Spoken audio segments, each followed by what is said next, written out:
9వ అధ్యాయం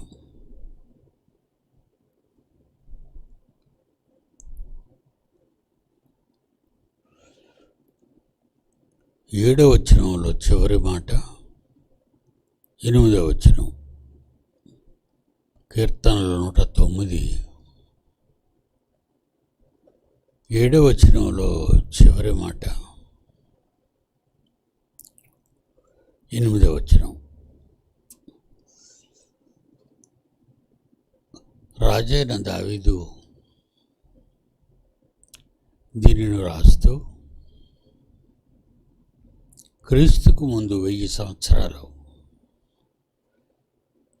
ఆయన ఇశ్రాయేలు దేశాన్ని పరిపాలిస్తున్న రోజులవి.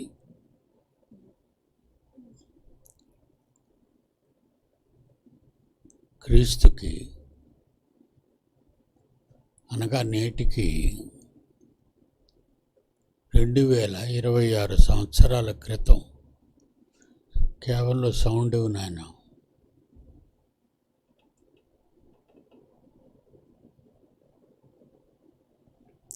ప్రారంభ శతాబ్దంలో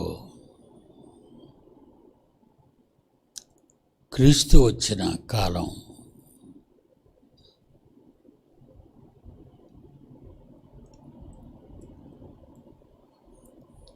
క్రీస్తు పుట్టిన కాలం ప్రారంభ కాలం.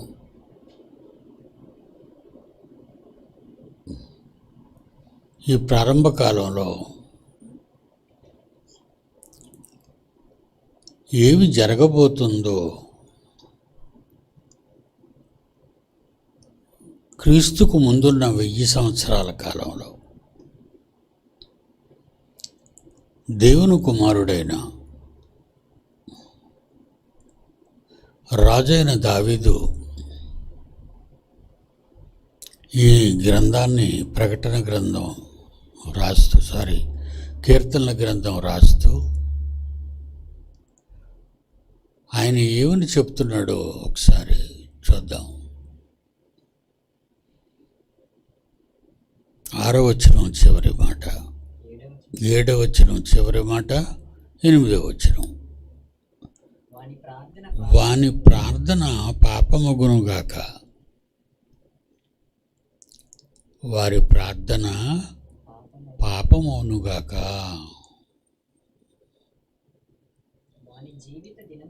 వాని జీవిత దినములు కొద్దివగునుగాక, వాని ఉద్యోగమును వేరొకడు తీసుకొనుగాక. ప్రార్థన పాపమవునుగాక, వాని జీవిత దినములు కొద్దివగునుగాక, వాని ఉద్యోగమును వేరొకడు తీసుకొనుగాక. ఎవరిని గురించి చెప్తున్నాడు దావీదు గారు?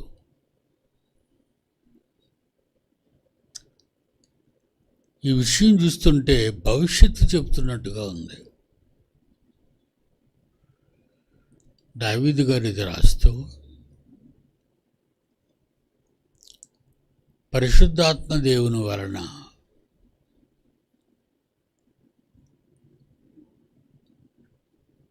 ఈ మాటలు రాస్తున్నాడు.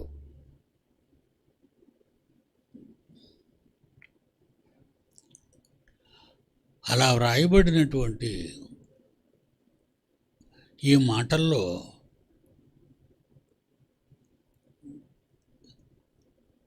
క్రీస్తుకు ముందు 1000 సంవత్సరాల్లో ఉన్న ఈయన ఏదో చెప్పబోతున్నాడు, ఎవరి కొరకో చెబుతున్నాడు. అంటే దేవునికి ఒక్కొక్కరి ప్రతివాని భవిష్యత్తు తెలిసి ఉంటుంది. ఒక్కొక్కరి భవిష్యత్తు.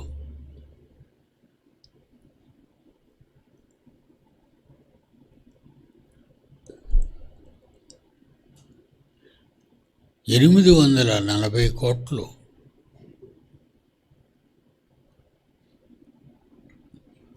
ప్రపంచ జనాభా. ఈ 840 కోట్ల మంది భవిష్యత్తు దేవునికి తెలుసు. కనుకనే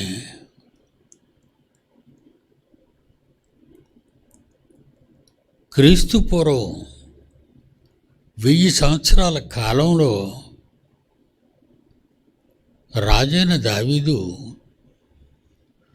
దేవుడు చెప్పగా రాస్తున్నాడు. ఏమని? వాని ప్రార్థన పాపమగునుగాక, వాని జీవిత దినములు కొద్దివగునుగాక, వాని ఉద్యోగమును వేరొకడు తీసుకొనుడుగాక.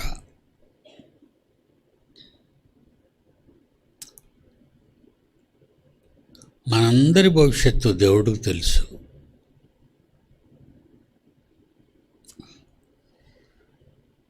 మనందరి గతం దేవుడికి తెలుసు. మనం బ్రతుకున్న రోజుల్లో చేస్తున్న దినచర్య కార్యక్రమాలన్నీ కూడా దేవుడికి తెలుసు.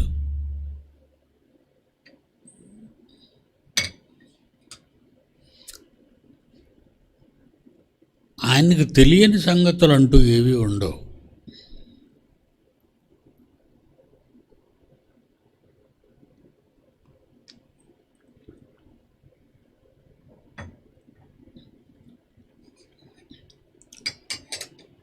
ఆయనకు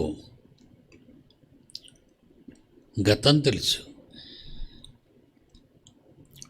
వర్తమానం తెలుసు, ప్రతి వాని భవిష్యత్తు దేవునికి తెలుసు.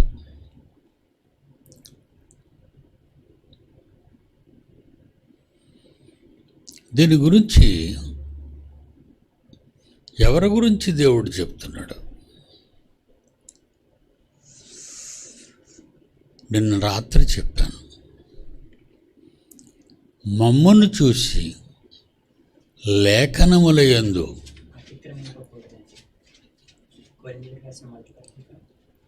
మమ్మను చూచి లేఖనమందు వ్రాయబడి ఉన్న సంగతులను అతిక్రమించకూడదు. అంటే లేఖనాలలో అది గతం కానీ, వర్తమానం కానీ, భవిష్యత్తు కానీ దేవుడు రాస్తున్నప్పుడు అవి జరిగిపోయినవా, జరుగుచున్నవా,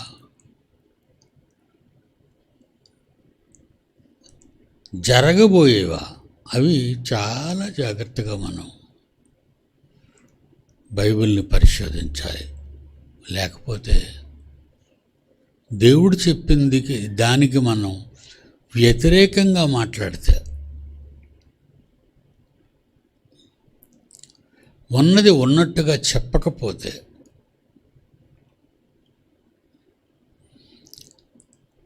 దేవుడిచ్చే నిత్యాగ్ని దండనను తట్టుకోలేము మనం.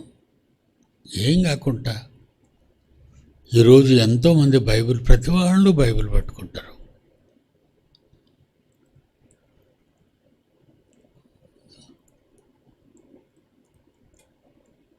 డాక్టర్ చదువుకున్న వాళ్ళు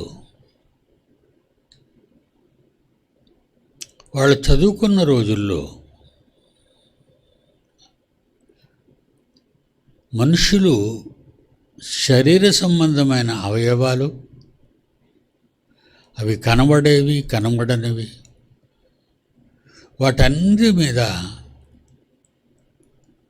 శవాలను కోస్తూ డాక్టర్ చదువుతున్నవాళ్ళు వాటిని నేర్చుకుంటారు, నేర్పిస్తారు వాళ్ళకి.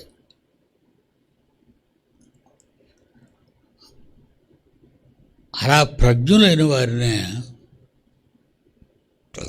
సర్జరీ చేయమంటారు. అంటే కోత. మనుష్యుల శరీరాలను, అంటే శవాలను కోసి నేర్చుకున్నారు. ఇప్పుడు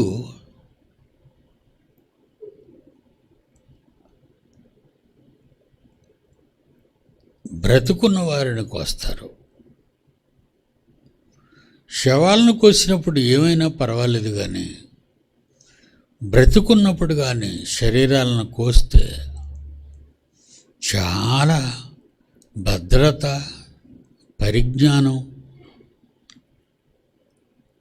సర్జరీ, ఆపరేషన్ చేసేవాళ్ళు తెలుసుకోవాలి.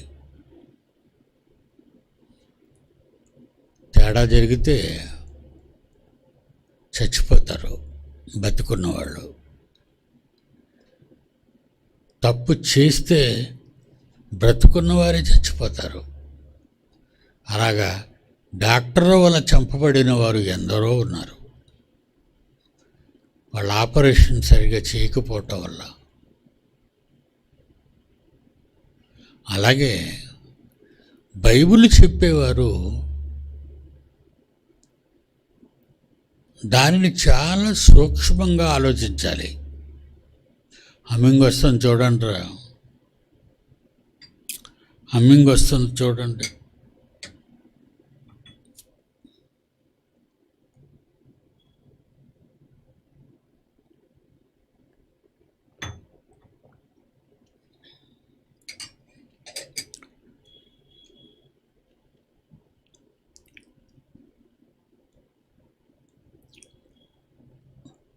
లేఖనాలు, ప్రవక్తలు,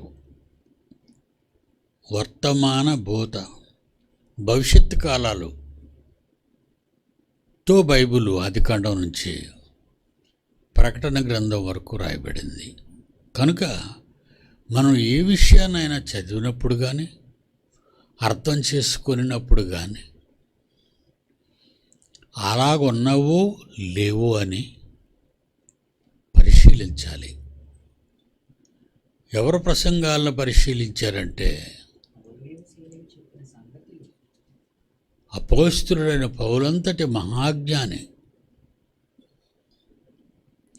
అలాగే అతని ఫాలోవర్ సహదాసుడు శీలయు చెప్పిన సంగతులు అలాగున ఉన్నవో లేవో అని లేఖనములను ప్రతిదినము లేఖనములను పరిశోధించారు.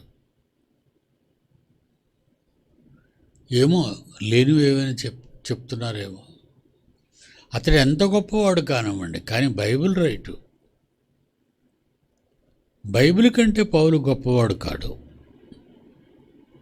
బైబిల్ కంటే ఎవ్వరూ గొప్పవాడు కాదు, కన్న తండ్రి అయిన దేవుడు తప్ప. ఆయన రాయించిందే ఇదంతా, దేవుని వలన వాళ్ళందరూ రాశారు అంటాడు. దేవుని వలన వ్రాయబడినవి, పరిశుద్ధాత్మ ప్రేరణ వల్ల రాయబడినవి. ప్రతి మాట వాక్యం క్రీస్తు. కనుక లేఖనములను చాలా జాగ్రత్తగా చదవాలి. అలాంటి ఒక లేఖనమే ఈ 109 కీర్తనలో 7 చివరి మాట 8 అంతా. వారి ప్రార్థన పాపమవునుగాక, వారి ప్రార్థన పాపమవునుగాక. సామెతలు 15:8. సామెతలు 15:8.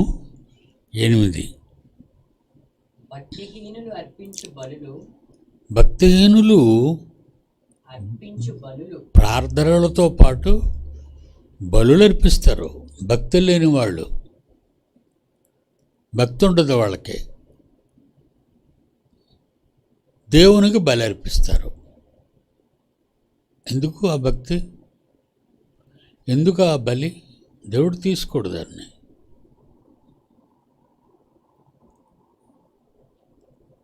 కయీను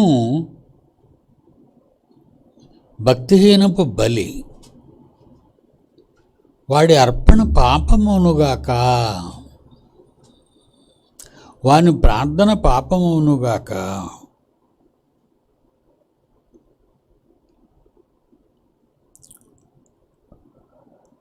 సామెతలు 15:8. భక్తిహీనుడు అర్పించు బలులు భక్తిహీనులు అర్పించు బలులు యెహోవాకు హేయములు. యెహోవాకు అంటరానివి. యథార్థవంతుల ప్రార్థన యథార్థముగా ప్రార్థన చేసేవారి ప్రార్థన ఆయనకు ఆనందకరము. ఆయనకు ఆనందకరము. యథార్థవంతుల ప్రార్థన దేవునికి ఆనందకరము. దేవుని దృష్టిలో ప్రతి మనిషి యథార్థవంతుడు కావాలి. కపటవర్తనుడై ఉండకూడదు, అబద్ధికుడై ఉండకూడదు, మోసపూరితమైన వాడుగా ఉండకూడదు, మాటలు మార్చకూడదు. యథార్థవంతుల ప్రార్థన ఆయనకు ఆనందకరము.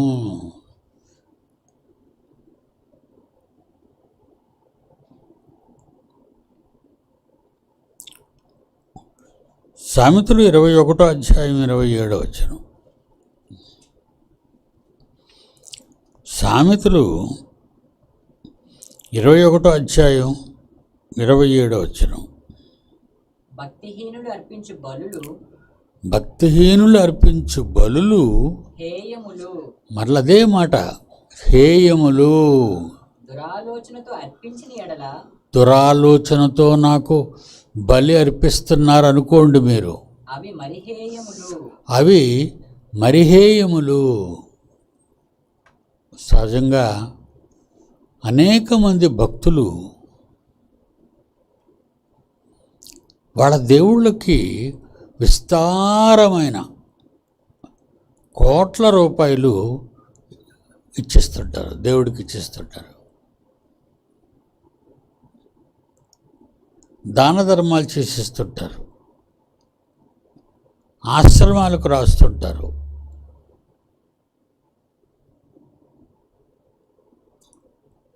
కనుక వాళ్ళ వ్యాపారాల్లో జనాన్ని మోసగిస్తూ కూలివారి కోళ్లను బిగబట్టి వాళ్ళ కష్టానికి తగిన ఫలము ఇవ్వక, వాళ్ళ కష్టానికి తగిన ఫలం ఎవరు, అలాగే వాళ్ళు కోట్లు దాచుకుంటారు, కోట్లు. అవి పలానా భక్తుడు, అపరిచితమైన భక్తుడు వచ్చి దేవునికి 100 కోట్లు ఇచ్చాడు అని వార్తలు వస్తుంటాయి. వాళ్ళ గురించి ఈ 28:9 ఏముంది వాళ్ళ గురించి, 21:7 ఏముంది, 21:27 భక్తిహీనులు అర్పించు బలులు ఆయనకి ఇష్టం లేదు. నువ్వు ఎన్ని కోట్లు ఇచ్చినా అవసరం లేదు. అంటే నువ్వు గాలికి వేస్తావు. అంటే గాలికి సంపాదించిన డబ్బు, అక్రమంగా సంపాదించిన డబ్బు నీ నుండి అక్రమంగా బయటికి పోతుంది. ఏదో జనాల మెప్పు కోసం నేను అవి ఇచ్చేసాను, ఇవి ఇచ్చేసాను.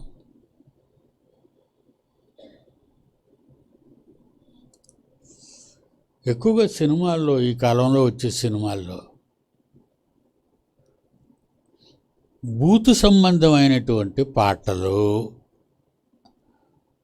పాడేస్తుంటారు యాక్టర్స్, బూతు సంబంధమైనటువంటి డ్యాన్సులు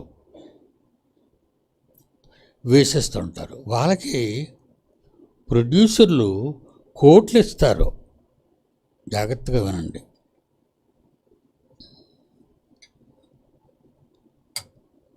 వాళ్ళకి ప్రొడ్యూసర్లు కోట్లు, వాళ్ళు అడుగుతారు మాకు ఎన్ని కోట్లు కావాలని. ఆ హీరోకు 100 కోట్లు ఇవ్వాలి, ఈ హీరోయిన్కి 50 కోట్లు ఇవ్వాలి. ఇలాగ నటించే వాళ్ళందరికీ కోట్లు వసూలు చేస్తారు. ఇదంతా ఎక్కడి నుంచి, ప్రొడ్యూసర్కి ఎక్కడి నుంచి వస్తాయి? ప్రజలు టిక్కెట్ ఈరోజు, ఒకప్పుడు పావలా ఉండేది టిక్కెట్ నా చిన్నప్పుడు.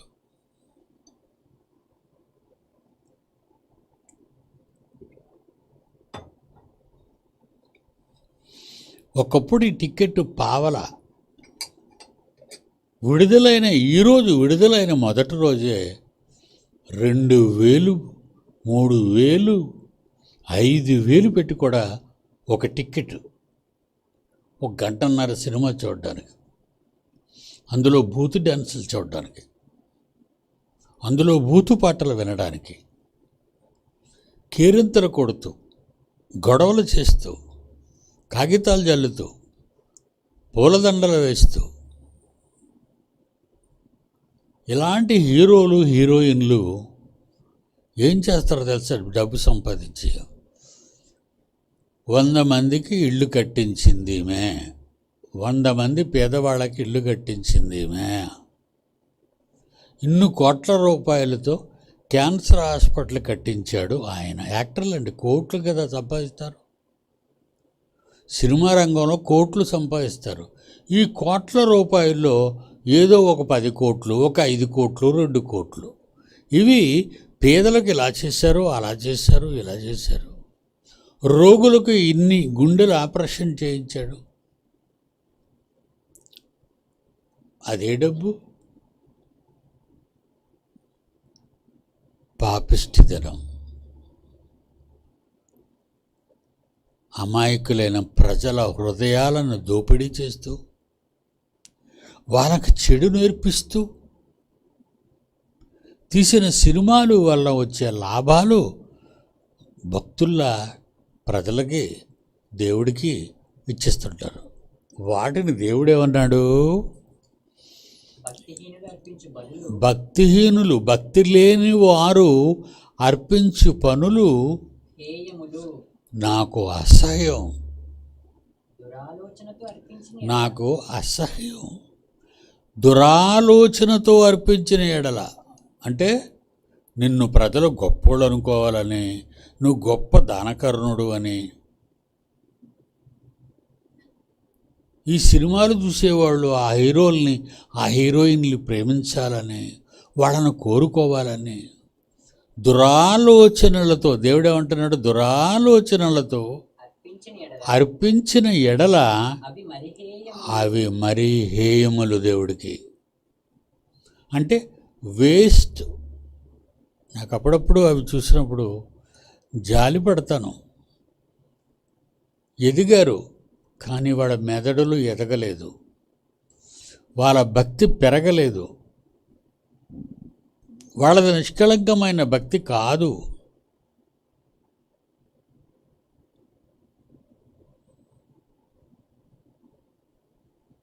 మరొక వచ్చినట్టు చూద్దాం. 28 కీర్తనల గ్రంథం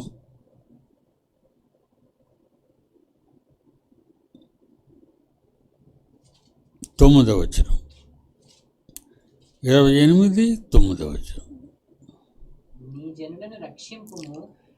నీ జనులను నువ్వు రక్షించాలి, నీ స్వాస్థ్యాన్ని, నీ సంపాదనను, మీ ఆరోగ్యాన్ని, మీ ఆలోచనలను మంచిగా నీతివంతులుగా ఉంటే వాళ్ళని ఆశీర్వదించు. అలాంటి వాళ్ళకి దేవుడా నువ్వే కాపరివి, నువ్వే కాపుదల, నీ చేతుల క్రిందే వాళ్ళు బ్రతకాలి. అంటే మనలాంటి వాళ్ళు. వారికి కాపరివై నిత్యము వాళ్ళని కాపాడుతూ ఉండు తండ్రి. ఇది నీతిమంతుల పట్టిక. ఈరోజు దేవుడు మనకి కాపరి గనుక నిజమైన దేవుణ్ణి తెలుసుకున్నాం, నిజమైన భక్తిలో జీవిస్తున్నాం, నిజమైన వాక్యాన్ని ఆలోచించగలుగుతున్నాం, నిజమైన కార్యక్రమాలు చేయగలుగుతున్నాం. దేవుని పిల్లలారా, ఇంతటి మహాజ్ఞానం బైబిల్లో రాయబడిన ప్రపంచానికి బైబిలు అర్థం కాలేదు. క్రైస్తవ దేశాలకి అర్థం కాలేదు, మిగిలిన దేశాలకి దేవుని మాటలు అర్థం కాలేదు. అదేదో ఒక మత గ్రంథం. మతమా ఇది? మతం కాదండి. నీ బ్రతుకులో మారాలనే నీ జీవితాన్ని మార్చి నిన్ను నిత్య జీవానికి తీసుకువెళ్ళే మార్గం అండి బైబిలు, మతం కాదు.